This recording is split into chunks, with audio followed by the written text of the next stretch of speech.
Kalau habis makan jangan loncat-loncat, nanti makanannya masuk ke usus buntu jadi radang. Itu kan pikiran yang kuliah saya tentang konsep penyakit, ya kita anggap ini ada sesuatu yang menjadi ini akibatnya. Padahal tidak seperti itu. Sekarang banyak teori imun sistem. Jadi ada inflamasi di usus, terus udin, nah dia ikut udin. Pada saat dia ikut udin, kalau ada sisa makanan, kita tambah udinnya tambah hebat, terus jadi inflamasi. Karena dia kecil, dia mengancam nyawanya bila dia sampai keluar ke serosa. Jadi perhatikan ya, ini ya. Jadi ini adalah lumennya appendix. Ini adalah dinding luar dan serosa. Kalau dia infeksi di dalam, lalu meluas sampai ke sini, lalu serosanya ini pecah, tertembus, apa akibatnya? Maka jaringan infeksi itu akan masuk mengisi rongga abdomen.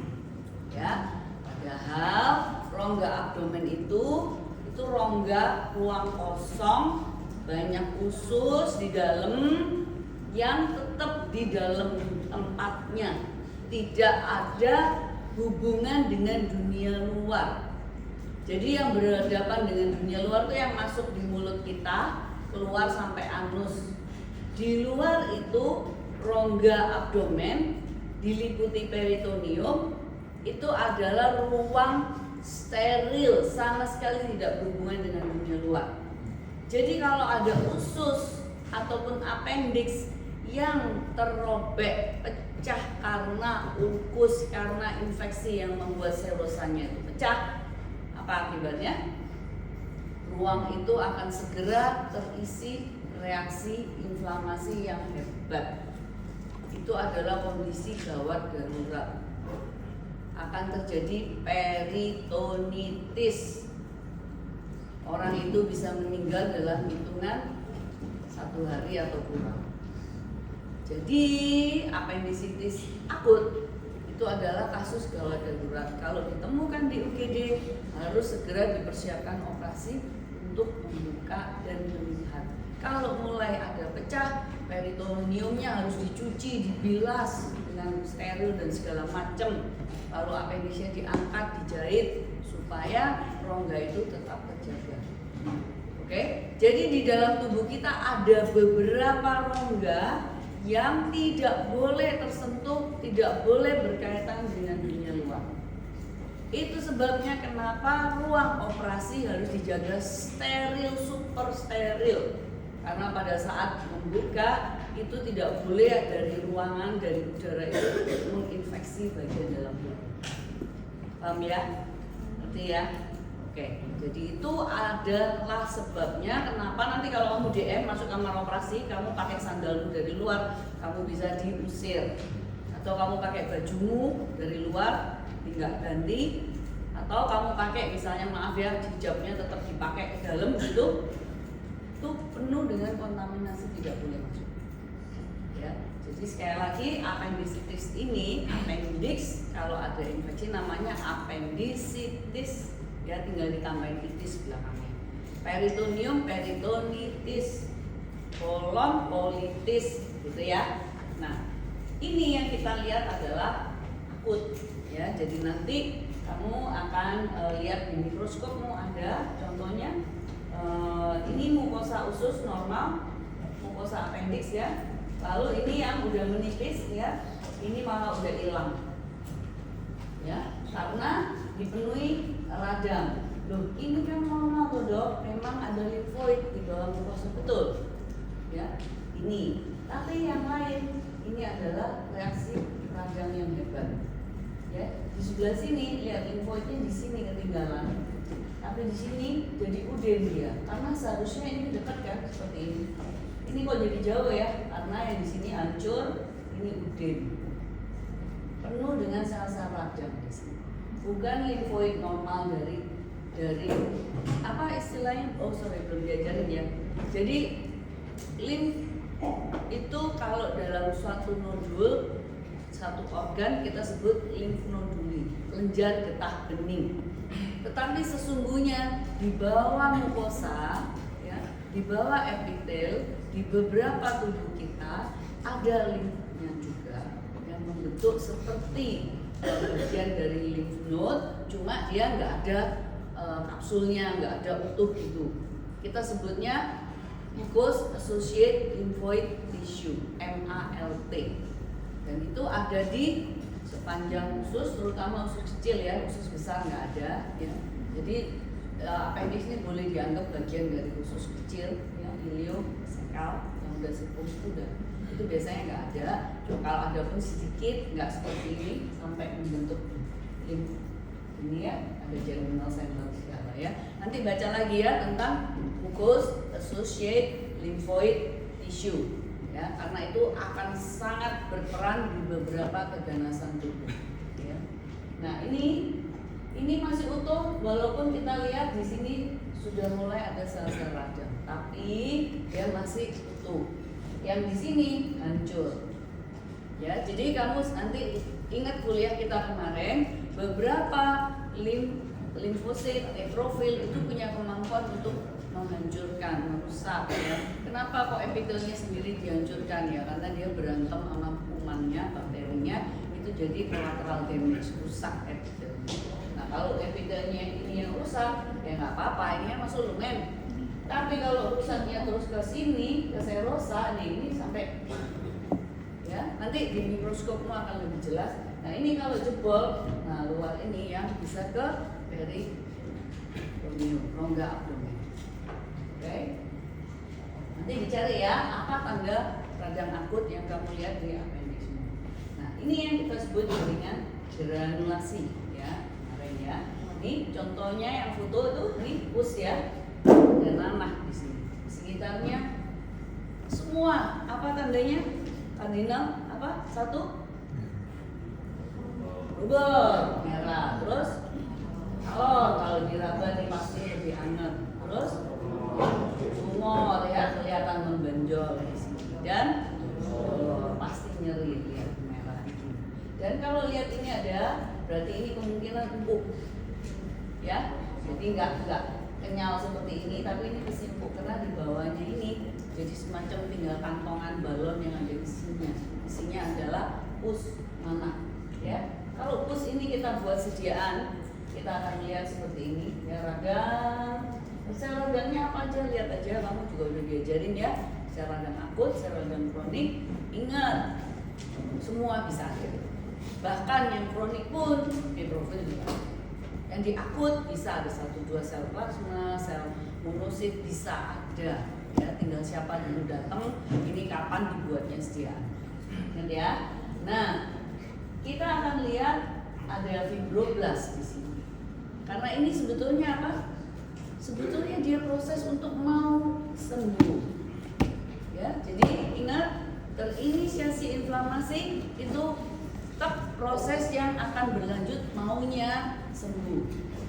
Ya, jadi dalam proses ini untuk bisa sembuh tentu juga harus ada fibroblast. Fibroblast itu bukan imun sistem. Fibroblast itu bukan bagian dari sel-sel yang berantem.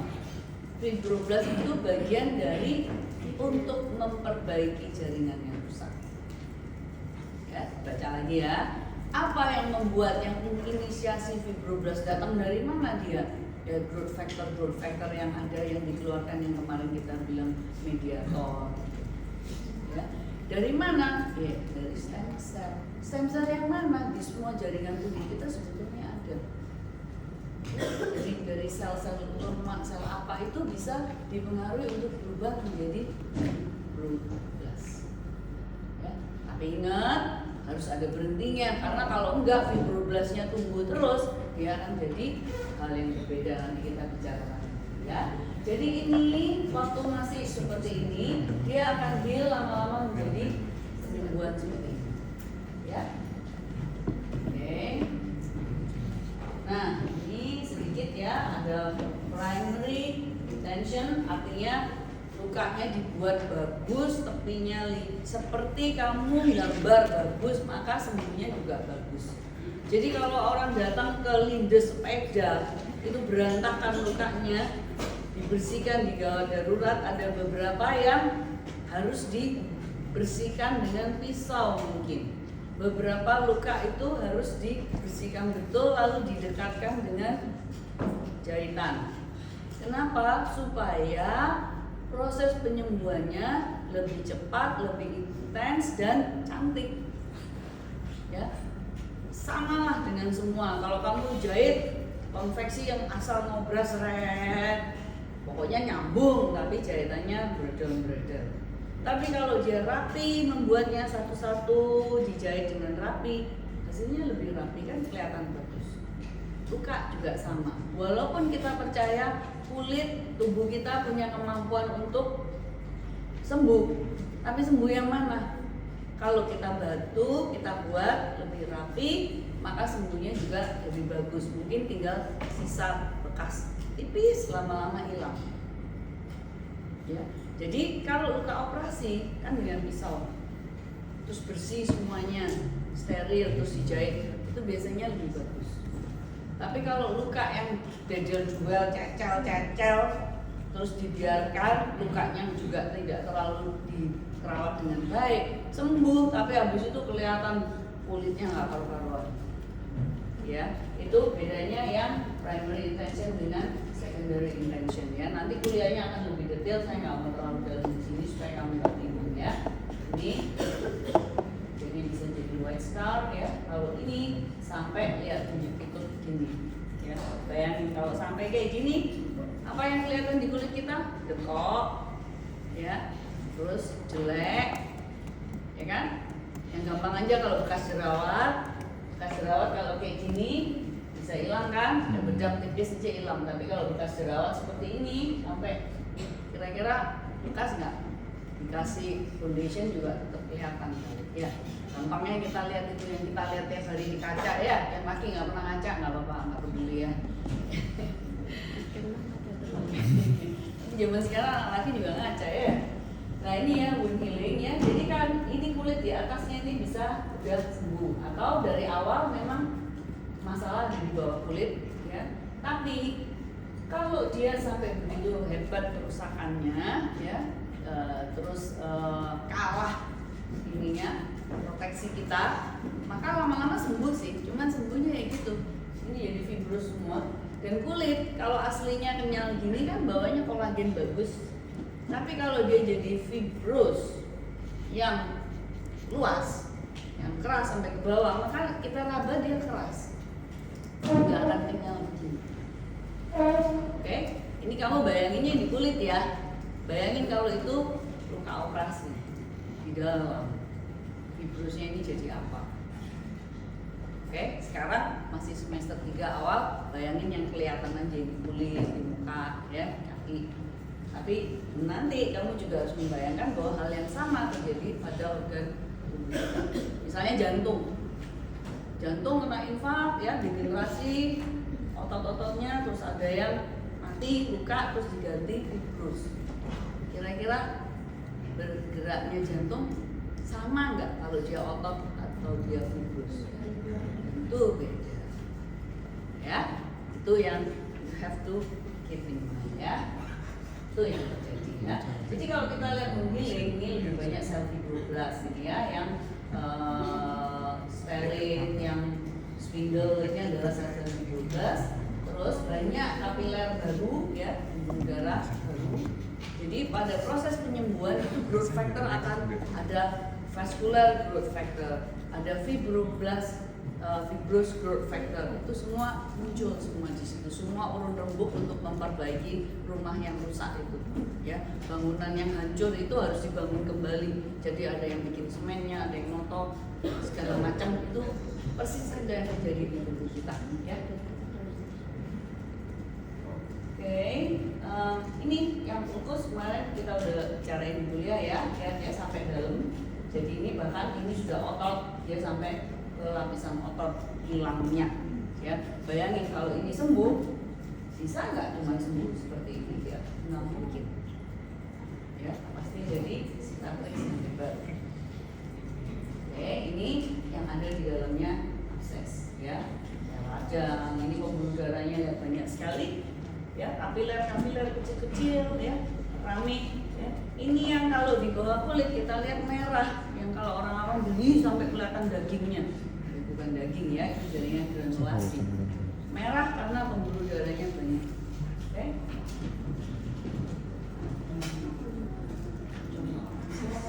Ya, abses ya. Ini. Terus ini udah pecah, jadi yang tadi itu terus pecah. Ini lihat bawahnya itu jadi seperti ini. Nah, ini ada batasnya kan? Di bawah mikroskop pun kelihatan bahwa dia membentuk dinding abses. Ya, dinding abses tujuannya bagus. Jadi dinding abses itu terdiri dari jaringan granulasi tadi, fibroblast, pembuluh darah, kapiler-kapiler baru, sel-sel radang ya. Dia kayak membentengi gitu. Yang di tengah biasanya yang pusnya yang rusak, yang mati, nekrotik, banyak PMN segala macem ya. Nanah kalau kita lihat secara kasat mata di bawah mikroskop tuh itu dibentengin kan, itu disebut dinding abses. Tujuannya baik, tapi jadi nggak baik karena kalau dindingnya itu nggak kita bersihkan, evakuasi, maka obat antibiotik atau apapun yang kita berikan tidak bisa tuntas. Ya. Jadi itu rule of thumb untuk dokter bedah. Kalau ada abses, rumusnya adalah harus dievakuasi, tidak mungkin hanya diberi antibiotik. Tapi kalau dia masih supuratif, ya masih keras, merah, itu belum ada abses. Jangan diiris, keluarnya darah aja nanti, malah sulit sembuh. Tapi kalau ini udah abses nih, nggak bisa sembuh sendiri tanpa kita bersihkan jaringan rusak. Nah itu jangan cuma dibayangin di kulit. Sekali lagi, kalau absesnya di otak, gimana? Antibiotik nggak bisa nyembuhin. Kalau absesnya di liver, kalau absesnya di ginjal, absesnya di tulang, itu yang harus kita juga mikir dari sisi itu. Cuma digampangkan, kamu lihat yang di kulit itu ini. Bayangin kalau itu di organ lain. Oke? Ya. Bisa hari ini ikut enggak ya ini? Bisa belum ikutan ya? Ya. Sudah belum, nah, itu dulu aja deh ya. Nah, saya satu lagi saya tunjukkan brosnya ya. Juga ya.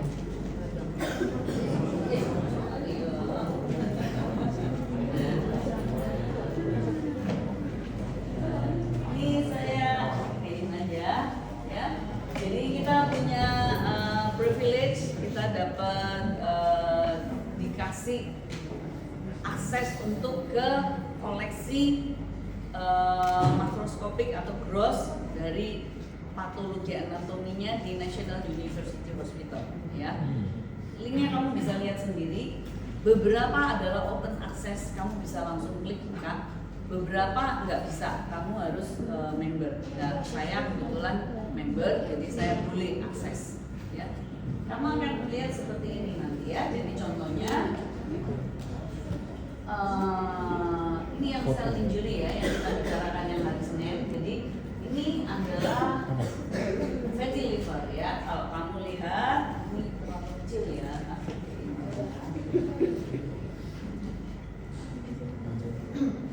Nah, ya. Jadi kalau liver itu normal, dia nggak segede ini ya. Ini kalau kita ada penggarisnya di atas, kamu bisa lihat ya. Jadi liver manusia mungkin segede gini lah kira-kira. Tapi kalau fatty liver yang masif ya, lihat warnanya aja jadi lebih kuning. Liver yang normal warnanya agak merah coklat kan. Ini jadi kuning karena tertimbun lemak. Yang kemarin kita lihat mikroskopiknya ya, selnya terisi udah lemak yang udah jadi kuning, terus intinya udah ke pinggir. Nah itu secara makroskopik atau kalau kita lihat warnanya juga kuning kayak lemak. Ya. Jadi ini warna dari apa adanya, bukan yang di bawah mikroskop tuh populasan pewarnaan ya. Dan kita lihat dia tetap licin, bagus ya, ujungnya tetap tajam. Udah diajarin pemeriksaan fisik kan, meraba liver ya. teraba liver, 2 jari di bawah kosta itu berarti normal kan.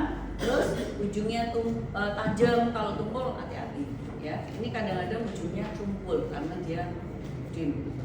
Tapi kalau ujungnya tajam itu biasanya nggak apa-apa. Kalau dia keras, teraba keras, ujungnya tumpul, hati-hati. Mungkin ada masa, mungkin sirosis. Kalau ini terabanya biasa, cuman kadang kalau kamu tekan nyeri dia karena kapsulnya livernya pun sudah tertarik, stretch kan karena dia membesar. Jadi kadang kalau disentuh nyeri dia, jadi nggak enak gitu ya. Jadi dengan melihat ini mudah-mudahan kamu kebayang kalau pada manusia, pada pasien, apa yang kamu lihat, apa yang kamu tanya pada dia, apa yang dia rasakan ya. Karena membesar juga tentu perutnya terasa lebih sebah, nggak enak ya. Jadi ada abdominal discomfort istilahnya, perasaan nggak enak di perut atas ya. Terus kalau kita lihat ini sel adaptasi ya. Jadi kalau ada prostat yang membesar ya, kidney-nya juga bisa ikut-ikutan melebar. Saya nggak gedein ya karena nanti satu-satu jadinya nggak selesai-selesai. Ini jantung, otot jantung. Ini atrium, ini ventricle. Seharusnya dia tidak setebal ini. Ventricle, jantung harusnya mungkin separuhnya ini. Ini terjadi pada jantung yang hipertrofi. Kemarin kita lihat cuman terus ya. Ini jantung hipertrofi, ini jantungnya atlet kali ya. Atlet bukan? Belum tentu ya. Tapi yang jelas jantungnya ekstra kerjanya karena kemungkinan ada hipertensi yang tidak terkontrol. Hipertensi itu artinya tekanan darah, dia harus memompa jantung itu untuk memenuhi supaya darahnya keliling masuk ke seluruh tubuh terus kembali. Nah kalau ada tekanan yang meningkat, ibaratnya selang air itu kamu tekan, ya kalau selang air kamu biarin kan ngalir, tapi kamu tekan berarti kan ada tekanan yang meningkat. Ya pompanya harus kerja lebih keras. Kalau pompanya ini dalam hal ini adalah jantung, otot ventricle kerja keras terus, lebih keras daripada kalau orang nggak hipertensi, ini yang terjadi. Ototnya jadi hipertrofi. Apakah menjadi lebih sehat ya? Enggaknya kenapa? Karena itu pompanya keras. Karena eventually dia nggak sanggup lagi hipertrofi. Ya, jadi jangan dianggap kalau atlet, iya ada nanti kamu cari jurnalnya atlet-atlet itu hipertrofi tapi hipertrofi yang sehat, sesaat, bukan karena hipertensi. Ya, tapi kalau hipertensi itu 7 kali 24 jam kali berapa tahun udah nggak tahu. Jadi lama-lama dia nggak sanggup lagi. Itu yang membuat tidak baik. Kalau cuma sekedar, dan kalau hipertrofi lihat ruangnya jadi lebih sempit nggak? Iya. Ya. Jadi load yang di dalam jantung pun berkurang. Rongganya itu chambernya juga berkurang. Ya. Jadi mudah-mudahan nanti berikutnya kamu dapat kuliah-kuliah di semester berikutnya pun kamu bayangin, kamu jadi mengerti kalau diberitahu hipertrofi itu ini hopefully ya praktikum ini membantu kamu untuk mengerti ya. Nah yang tadi itu bisa sampai atrofi jantungnya. Jadi atrofi itu berarti apa? Ya tadi itu adaptasinya udah nggak sanggup, rusak jadi malah atrofi. Ya ini semua masih reaksi adaptasi, tapi adaptasinya ini udah adaptasi penyakit belum sebetulnya? Sampai ujungnya ini penyakit ya. Awalnya dia masih beradaptasi. Ya. Nah kidney ya lihat ini satu lengkap, satunya gede.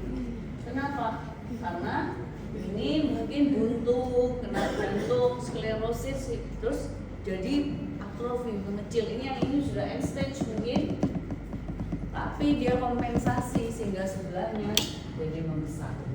Ya karena dia ada 2 organ. Jadi kalau satu rusak, itu sebabnya orang boleh donor ginjal, satu dibuang, satu diangkat kasihin orang lain, satu dia masih bisa survive.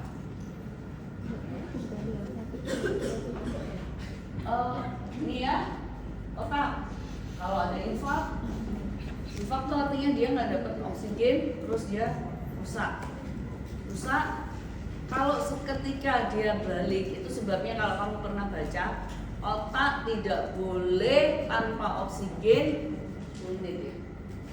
10 menit, nanti kamu baca 10 menit, lewat dari 10 menit tidak ada reperfusion, maka otak sel-selnya mati. Dan kalau selnya mati tidak bisa diganti, dia akan jadi fibrosis. Ya. Jadi kalau ada cerita dia dulu pernah kecelakaan, kepalanya bocor atau segala macam, sekarang jadi bego.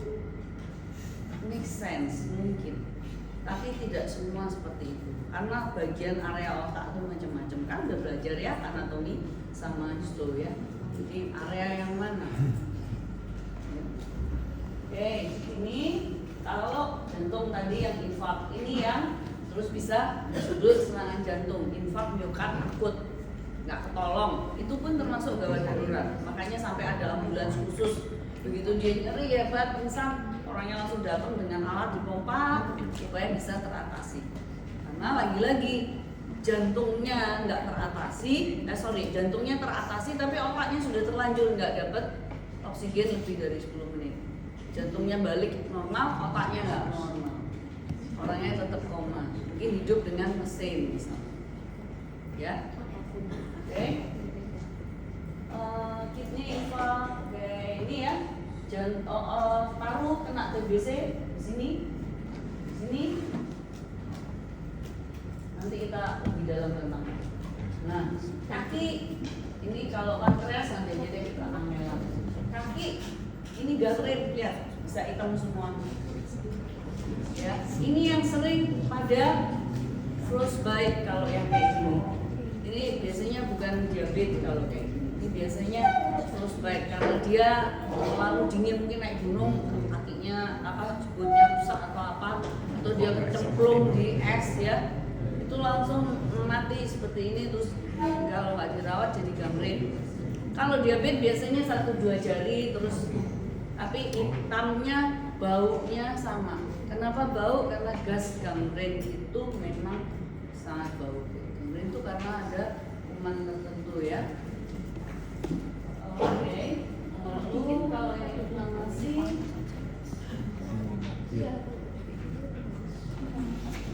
ini yang tadi appendix ya.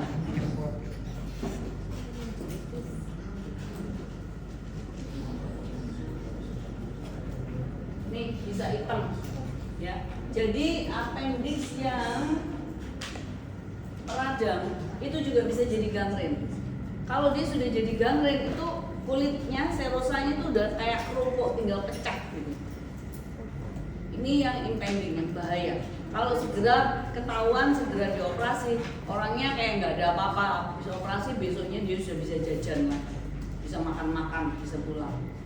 Tapi kalau saat itu telat 5 menit aja misalnya, pecah, dia mungkin 2 bulan lagi baru keluar dari rumah sakit. Bisa sebedanya seperti itu.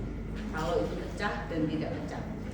Ya, jadi keep in mind appendicitis adalah kasus gawat darurat, sangat gawat darurat ya, emergency ya, ini sampai hitam begini ya. Oke, brain access ya, tadi akses bisa di otak ya. Apa penyebabnya? Bisa kuman. Oh bisa sih kuman masuk itu apa kepalanya kebocor atau ketusuk? Enggak. Kira-kira lewat mana? Ya, lewat telinga, enggak harus. Yang jelas dia lewat hematogen. Jadi bisa aja infeksinya di kaki, tapi absesnya di otak. Bisa. Tergantung kumannya dia mau di mana. Salahnya tubuhnya nggak punya imun sistem yang baik. Jadi itu lebih sering terjadi pada orang yang imun sistemnya rendah. Orang nggak ada apa-apa bisa abses di otak. Ya. Oke, atau penyebab lain absesnya ya. Nah, bisa juga di meningen. Udah belajar anatomi tahu kan meningen, bukan di brainnya tapi meningennya. Itu bisa purulent, GO, karena purulent bisa. Sifilis, ya, sifilis tapi nggak purulent ya. Terus ini gallbladder juga bisa lihat jadi kantongan yang jelek ya.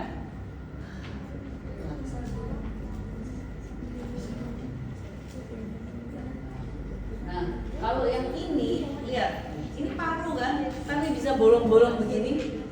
Kenapa? Bronkiektasis itu jadi dia infeksi terus dia penyembuh jadi scar ya, jadi alveolinya tuh ngumpul jadi D terus yang sekitarnya fibrosis. Ya udah ngobrol sendiri. Sorry. Boleh nggak sebentar nggak ngobrol? Ya, bentar ya. Jadi bronkiektasis itu adalah di mana paru itu alveoli sampai gabung. Jadi kita sebutnya ektasis, lebar. Tentu pernafasannya juga nggak efektif kalau seperti itu. Ya itu fase-fase penyembuhan yang nggak sembuh beneran ya. Bisa jadi itu pasti kasus kronik, endingnya jadi bronkiektasis.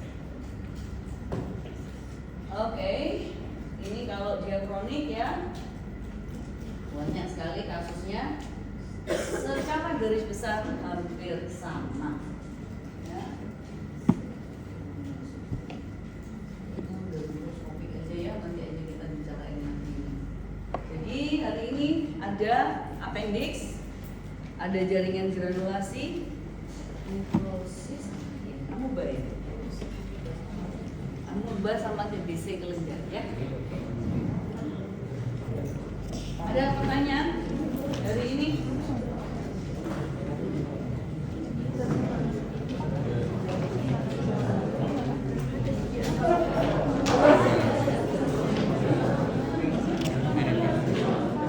Boleh dipersiapkan mikroskop.